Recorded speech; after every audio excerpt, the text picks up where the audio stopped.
Hey and welcome to the very first video on the Labour Relations Roundup. I dig your smile.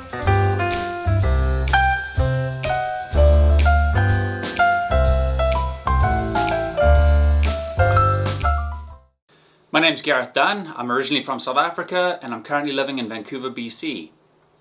I've been practicing labour relations for the past 14 years and it's my passion in life. So what's to love, you ask? All I've heard about unions is that you can't fire anyone and it's a real pain. The answer is simple. It's finding a balance between competing interests in an adversarial system. Is it easy work? No. Is it extremely rewarding work? Yes. So what is it that you can expect from this channel? Well, I'm going to be talking about the ever-evolving process and world of labour relations. So some things I'd like to cover are collective bargaining.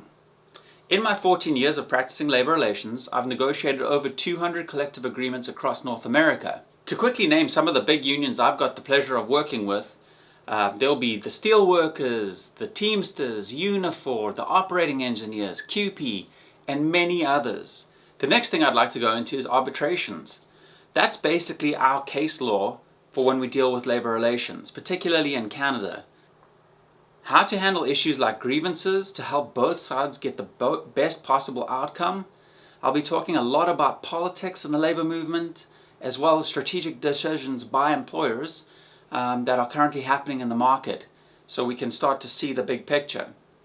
Now, if you don't understand any of the words I just used, don't worry. I'm going to give you a few quick definitions and a super basic definition of what labour relations is. So in a nutshell, labour relations is broadly defined as the relationship that exists between a union and the employer, or many unions and one employer, depending on the circumstance.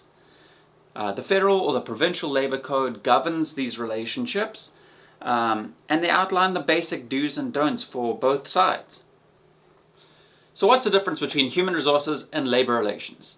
Well, human resources, which can play a part in the labour relationship, will typically work more in the non-union setting. So for instance, a subject matter expert in the human resources side of things would be called an HR advisor. On the labour relations side of things, the guys working with the unions, those people would be called labour relations advisors or managers or whatever you want to call them.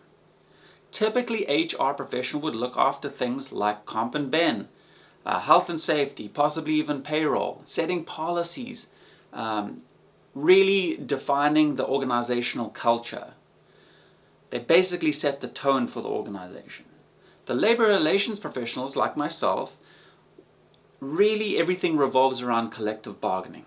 And that's probably a good time for me to explain what collective bargaining is.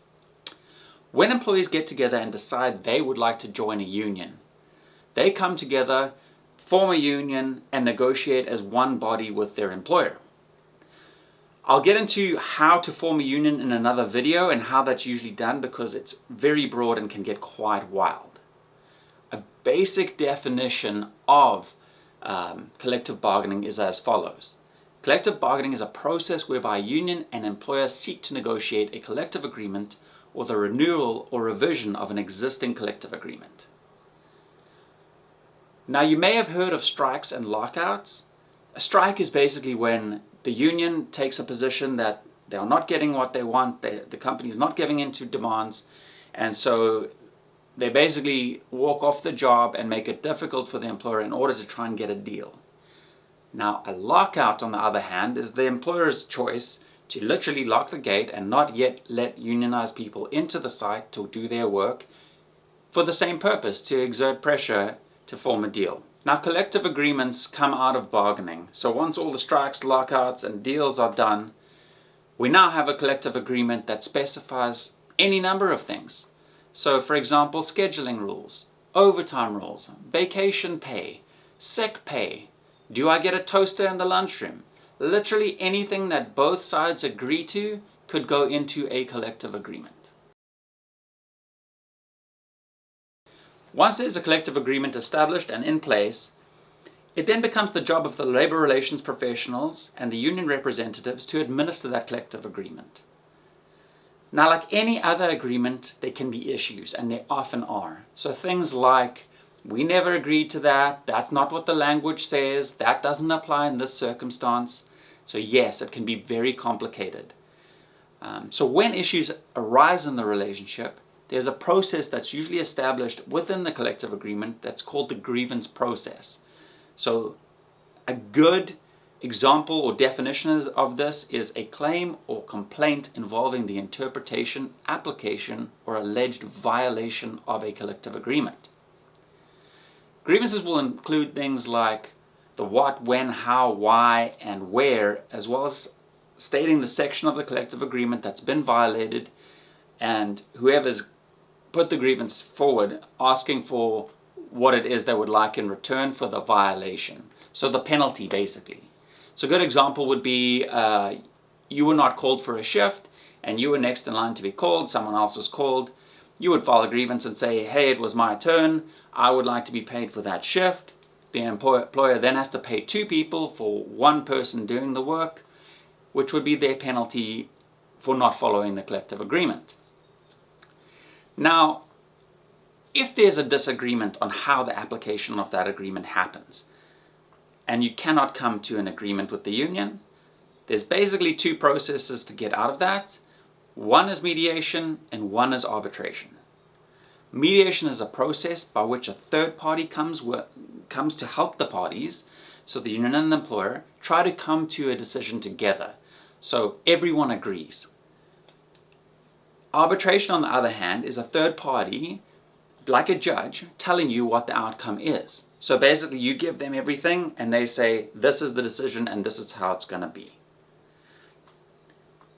Both of these ways of resolving disputes have their place. Sometimes we just cannot agree, either for political reasons, strategic reasons, to protect someone's feelings, to protect a manager, to protect a union representative. There are so many reasons why an employer and a union would not settle. So it's important not to take things personally in a labor relations context, because sometimes we just don't know what's going on in the background. And a good union relationship and an employer relationship, you'd be able to share behind the scenes, so you know what's going on and you know what you could expect. Thank you so much for watching this little intro video. In my next video, I'm going to be talking about what happens if you decide to surreptitiously record your manager, or record a manager without them knowing. There's some great case law that's just been released, and quick tip or quick hint, I lost a decision on this very issue not very long ago, and I'm going to show you those 2 decisions where I made mistakes and what I could have done better, and maybe that'll help you both on the union and the employer side. So thank you so much again for watching. Please like and subscribe if you think this is something you'd be interested in.